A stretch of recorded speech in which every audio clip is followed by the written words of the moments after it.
tere, mina olen Ingrid Maadver ja näitan teile, kuidas Google Drive'is teksti toimetada. Ma olen kirjutanud siia ära juba jutu, jänes ja karu, ja kõigepealt vaatan ma üle sõnad, et mõnel sõnal on punased jooned all, see tähendab, et millegipärast arvuti arvab, et see on valesti kirjutatud, nii polnud.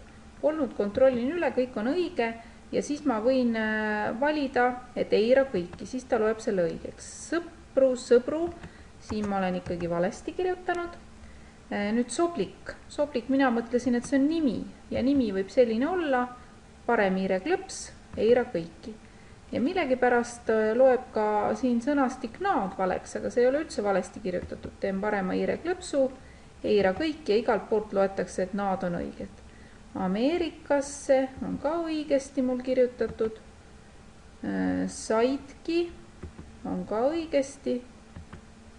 Neist on ka õigesti, nii et niimoodi ma saan tegelikult nendest punastest joontest lahti, kui ma tahan, aga no neid ei pea ka ära võtma, sest tegelikult printimisel nad ei jää. Nii, nüüd paneme pealkirja keskele, selleks ma lähen siia pealkirja reale, ükskõik kuhu algusesse lõpu keskele pole vahet ja valin siit keskele selle ikooni pealt. Nüüd läks pealkiri keskele. Tekst peab olema rööpjoondatud, see tähendab, et mõlemalt poolt servast peab olema selline ühtlane, siis ma valin teksti ära ja valin siit joonda. Nii, ja nüüd on mul näha, et mõlemalt poolt servast on see asi ilusti võrdne.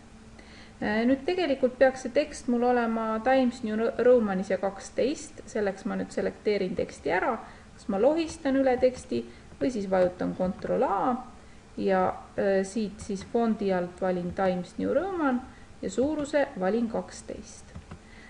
Mugavam on, kui teksti rea vahe on 1,5 ja rea vahet saan ma valida võt siit. Rea samm 1,5. Nii, ja nüüd on kohe palju mugavam lugeda. Ja veel ma peaksin ära tegema siis lehekülje häälestuse, see tähendab veerised, ja veerised on siis need, mis jäävad lehe serva ja teksti vahele. Ja kätte saan ma selle, kui ma lähen fail ja lehe häälestus.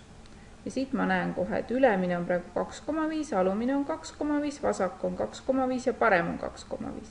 Aga vasak võiks olla 3 ja parem võiks olla 2, siis on köitmisruum ka. Ja panen OK. Nii, ja ongi mul tekst toimetatud.